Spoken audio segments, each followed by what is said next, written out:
I've been obsessed with YouTube. I just let the videos play. My top one is Vanity Fair because they interview so many different people. My favorite one is the screenwriting challenge, which is what inspired my screenwriting challenge.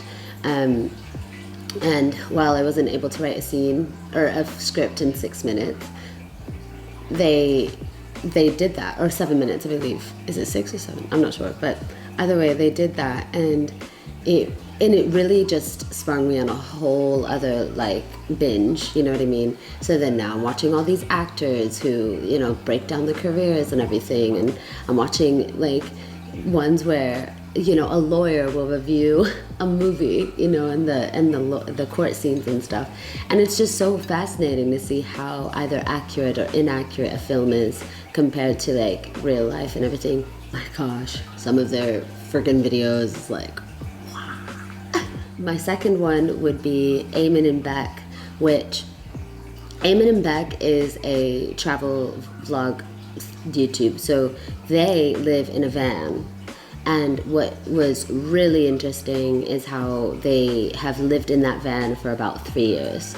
They shipped their van to Europe, drove throughout Europe, like all different parts of it and everything. Then more recently, before the quarantine, they shipped their van to Morocco.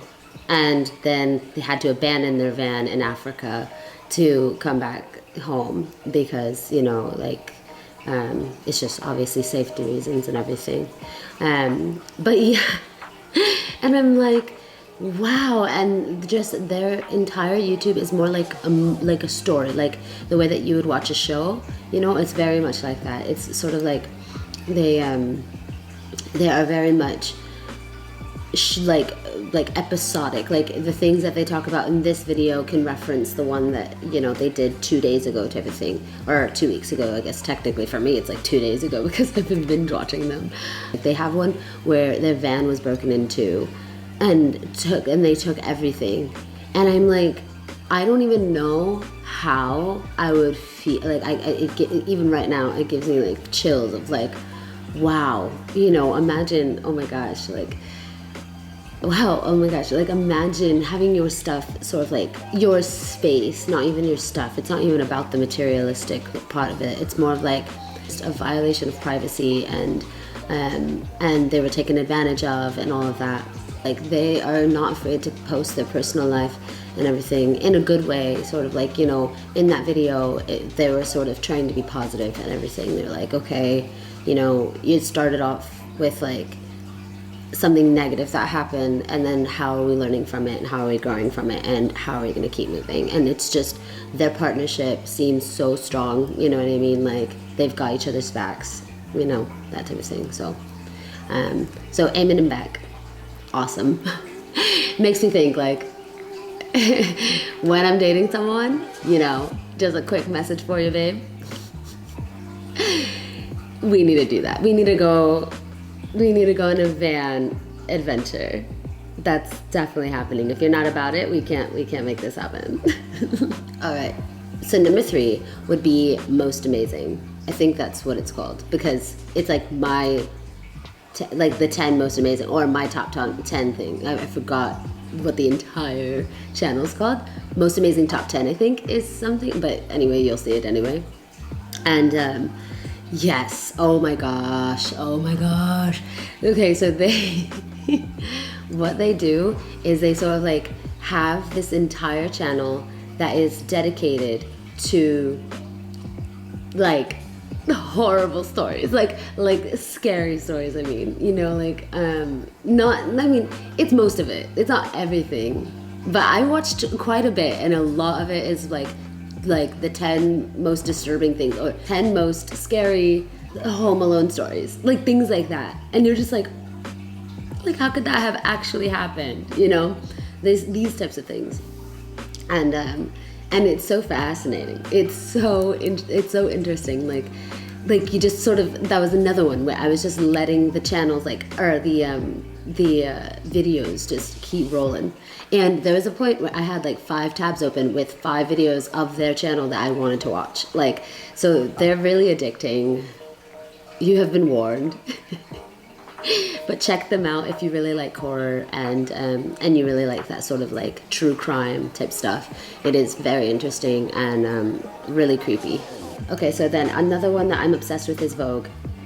And it should have been a little bit higher up on this list, but you know, I already said Vanity Fair and everything, but okay. Vogue, because they have the entire section of 73 questions. Oh my gosh, I'm obsessed with 73 questions. I watch every single one that they put out. And what's it called? And it's just because it's just interesting to follow someone around that you admire, you know what I mean? Like Saoirse Ronan. I love Saoirse so much. Like, her personality is everything.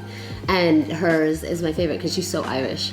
And you're just like, oh, like, like, I just want to be part of your life. And then, you know, they did one with Zendaya. And you're just like, oh man, like, girl, you're so cool. And you know what I mean? And it's so, like, they do it with so many different celebrities. And you'll sort of get a feel for their personality and everything. But it is scripted, so that's something that is, like, if I were to ever do one, which, I mean, not for myself, I mean, that's just a lot, but if I were to ever do one, just sort of like, you know, a play off of Vogue's 73 questions, I feel like I would want to know what happens if you gave them a goal. Like, you gave them sort of like, you did ask the questions, but you didn't tell them what to say, I guess, or you didn't tell them what the questions were going to be. I don't know. Maybe it doesn't work. Maybe they tried that and it just doesn't work. I don't know. I would love to talk to him. I would love to talk to the interviewer. I forgot his name is like Brian or something. But it's like, you literally can see it in the credits of like who he is and stuff. But I would genuinely love to like just pick his brain a little bit because it was his idea. Turns out like he brought it to Vogue and sort of like said, what if we did this, you know, with these celebrities and whatever. And I do believe though, like, even though it's scripted, I do believe that they might be the celebrities' answers, you know what I mean? Like, but sort of like a questionnaire they fill out. And just, when I ask you this is your answer. And I ask you this is your answer, sort of thing.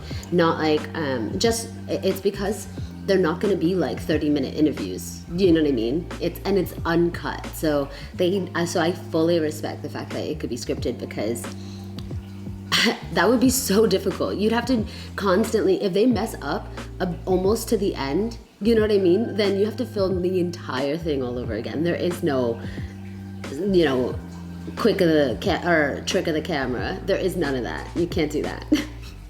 So I fully understand.